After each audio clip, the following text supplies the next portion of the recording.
Iba a sacar la pistola y le dije a Andrés, no hay necesidad, ¿qué vas a hacer? Cálmate. Se calmó muy bien. Eran galanes de celuloide, hombres que encendían la pantalla con una sola mirada, que podían conquistar un set con la seguridad de un vaquero en tierras áridas. Pero detrás del brillo había grietas. No todas eran visibles, no todas se confesaban, pero Jorge Rivero las cargó en silencio durante décadas. Ahora, a los 87 años, el actor que fue mito de dos industrias, el cine mexicano y el de Hollywood, ha decidido romper la quietud. Conocido por su porte imponente, su disciplina casi militar y aquella aura de hombre indomable, Rivero había sido siempre parco en confesiones.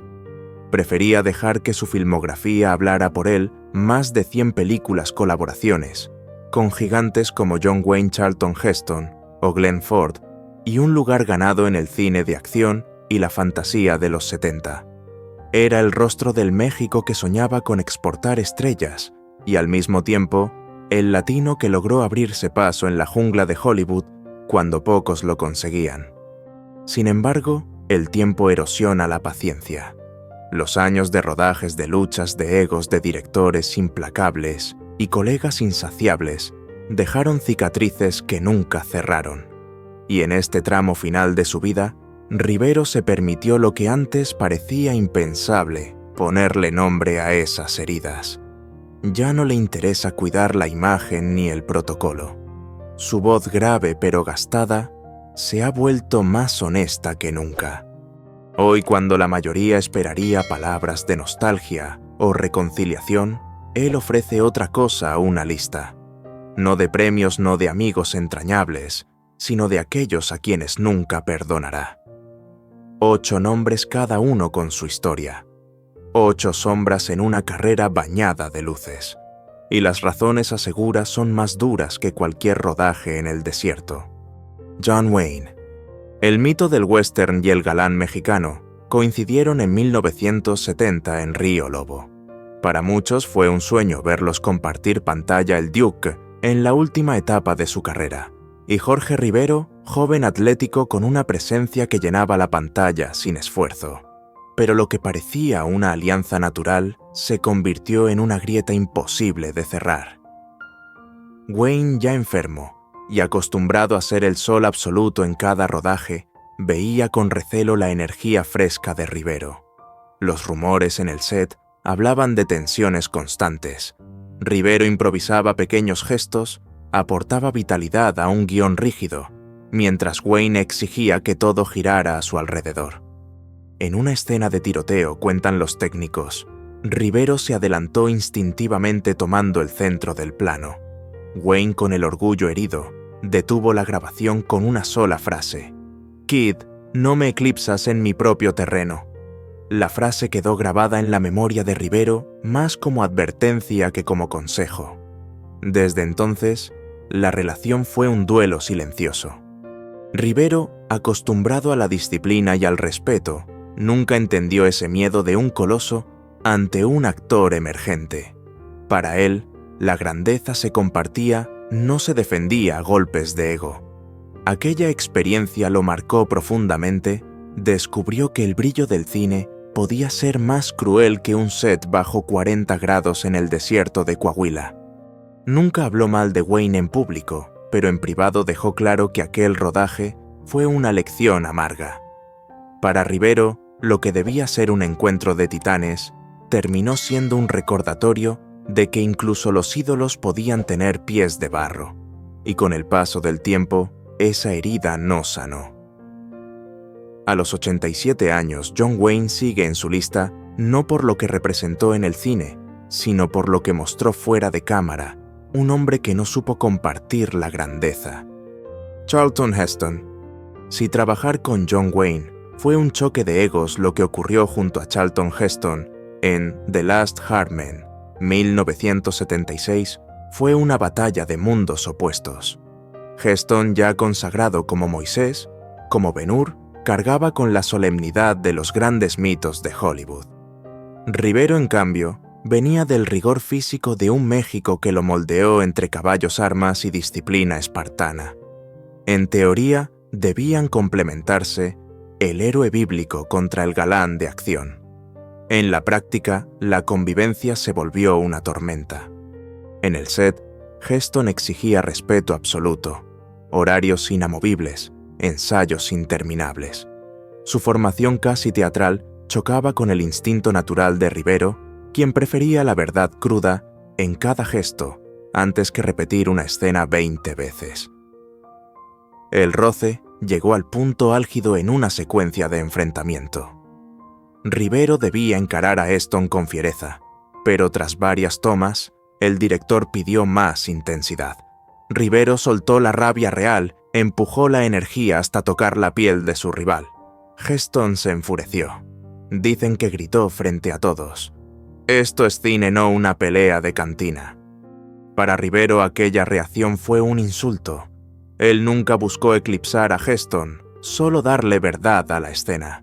Pero lo que encontró fue desprecio, un muro de superioridad que jamás perdonó. En entrevistas posteriores, evitó dar nombres aunque dejó frases cargadas de veneno. Algunos confunden la técnica con el arte y terminan perdiendo las dos cosas. La herida no fue solo personal. Rivero entendió que Hollywood, pese a abrirle puertas, lo vería siempre como el latino musculoso y no como un actor con voz propia. La rigidez de Heston fue para él símbolo de un sistema incapaz de aceptar otras formas de autenticidad, y por eso cuando hoy nombra a quienes no perdona, lo hace con la serenidad de quien sabe que no fue odio, fue decepción. Vicente Fernández. A mediados de los 70, cuando Jorge Rivero ya era un rostro habitual del cine de acción y aventuras, le llegó la oportunidad de compartir créditos con el Charro de Huentitán en producciones rancheras que mezclaban canciones con violencia, pistolas y melodrama. Para el público, ver a Rivero junto a Vicente Fernández era una garantía de taquilla, el cuerpo atlético del galán frente a la voz inconfundible del ídolo popular. Sin embargo, lo que en pantalla parecía una alianza natural, pronto se tornó en un desencuentro irreconciliable. El choque vino de los estilos. Vicente defendía el melodrama con pasión absoluta. Lloraba, cantaba, exageraba cada gesto, porque entendía que el público de las ferias y los palenques necesitaba intensidad. Rivero, en cambio, apostaba por la contención. Su escuela había sido otra: los silencios de Hollywood, la tensión medida, el gesto mínimo que decía más que un monólogo. Esa diferencia estalló en una escena de cantina. Vicente debía cantar con el alma desgarrada, mientras Rivero lo encaraba con un diálogo seco. El director gritó: «Corten», cuando el cantante, molesto por la frialdad de Rivero, le recriminó en voz alta: «¿De qué sirve tu mirada si no me acompañas en la emoción?». Aquel momento marcó un antes y un después. Rivero jamás respondió con gritos. Simplemente se apartó con esa frialdad que muchos confundían con soberbia. Pero en privado reconocería que esa herida nunca cerró.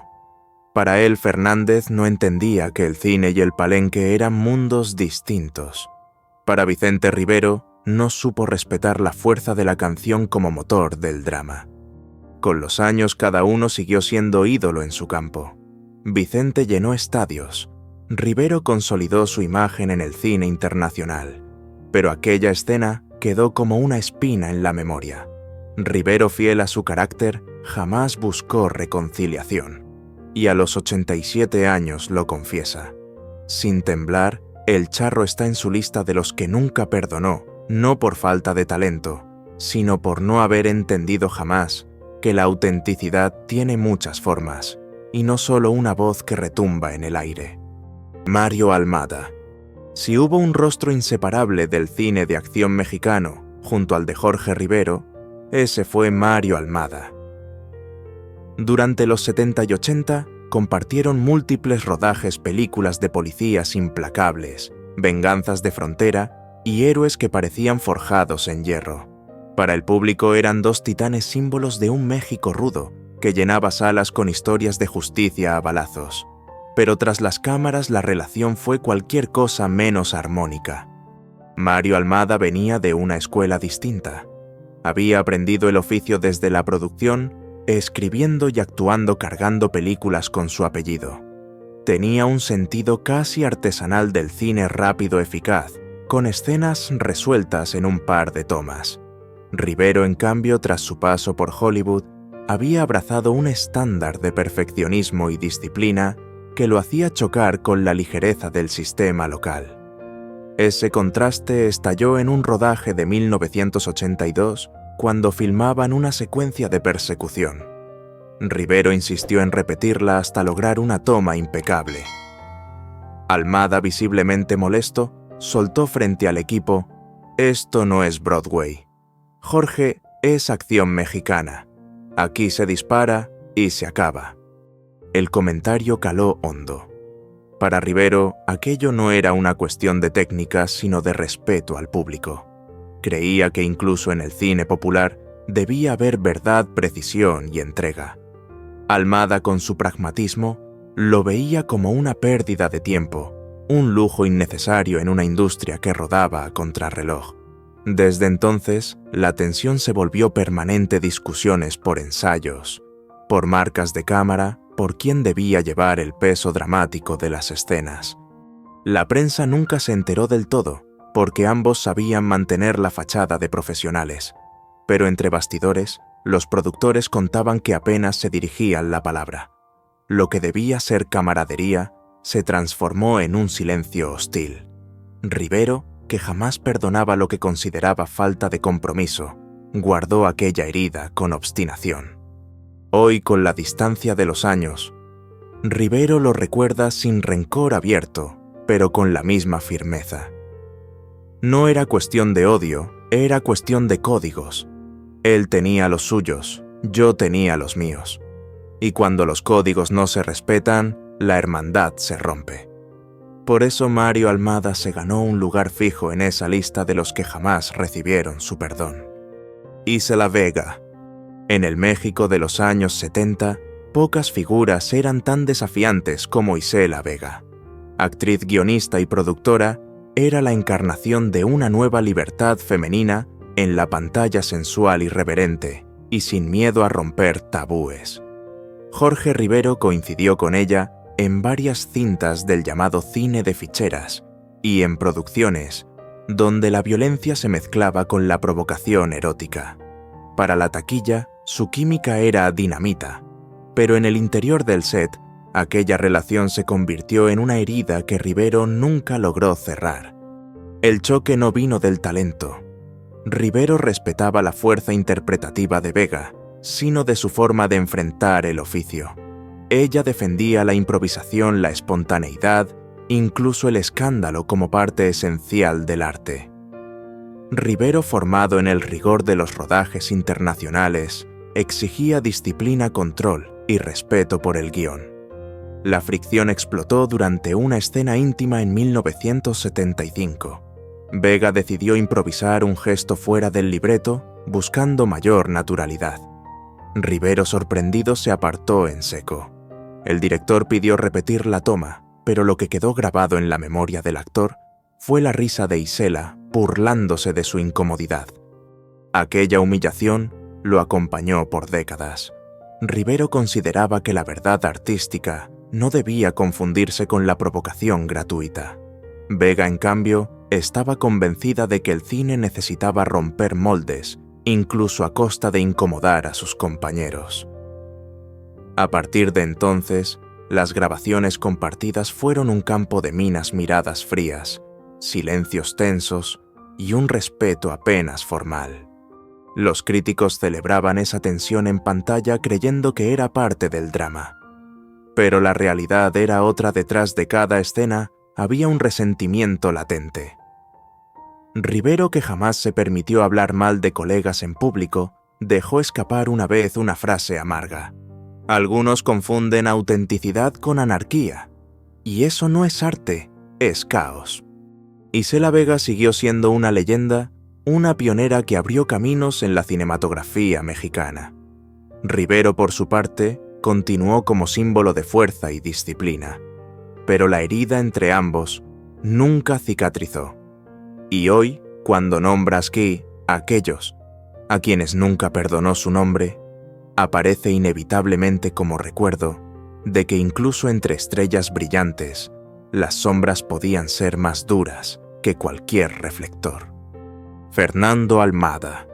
Si con Mario Almada la tensión era cuestión de métodos, con su hermano Fernando la herida fue distinta, una lucha de protagonismo. Jorge Rivero y Fernando Almada compartieron varios rodajes de acción en los años 70, cuando el público llenaba las salas para ver historias de narcos, policías y pistoleros que parecían salidos de un corrido. Ambos tenían presencia imponente, ambos podían cargar una película sobre sus hombros, y quizás allí nació el problema: ninguno estaba dispuesto a ceder el centro del reflector. En una producción de 1977, el guión daba a Rivero la escena final, la más heroica, un disparo a contraluz, la silueta erguida contra el horizonte. Pero durante el rodaje, Fernando Almada presionó al director para modificar la secuencia y que ambos aparecieran juntos en ese clímax. El director, temiendo perder a una de sus estrellas, aceptó. Rivero lo vivió como una traición. Aquello no era un simple cambio técnico, era arrebatarle un momento que le pertenecía, un desenlace que debía ser suyo. El resentimiento se agravó cuando la prensa empezó a publicar notas sobre una supuesta rivalidad de machos en el set. Rivero, disciplinado y reservado, odiaba los titulares escandalosos. Fernando, más cercano al público popular, no se molestaba en desmentir nada. De hecho, a veces alimentaba los rumores con frases ambiguas que hacían arder a los periodistas. Para Rivero, aquello era imperdonable. Usar la prensa como arma para alimentar la propia fama era romper el código de respeto entre colegas. Con los años la relación se volvió fría. Se saludaban en festivales, compartían fotos por obligación, pero nunca volvieron a confiar el uno en el otro. Rivero jamás buscó reconciliación, porque en su visión, Fernando había cruzado una línea, había puesto el ego por encima del oficio. Hoy, cuando recuerda aquella época, lo resume con una frase seca. En el cine puedes compartir balas, pero no siempre compartes principios. Por eso, Fernando Almada ocupa un lugar imborrable en esa lista de 8 nombres que Jorge Rivero, incluso a los 87 años, se niega a perdonar. Irma Serrano, la tigresa. El encuentro de Jorge Rivero con Irma Serrano fue como enfrentar a un huracán. La tigresa era mucho más que una actriz, era un torbellino de escándalos, política, amores imposibles y una personalidad indomable que se comía cualquier set de rodaje. Coincidieron en producciones donde el melodrama se mezclaba con la política y la pasión, películas que buscaban explotar la fama de Serrano y la presencia física de Rivero. Pero lo que debía ser una mancuerna explosiva terminó siendo un campo de batalla. El primer choque surgió de la manera más trivial. En una escena de confrontación, Serrano improvisó un monólogo incendiario que no estaba en el guión. Rivero, disciplinado, se mantuvo en personaje esperando su turno de réplica.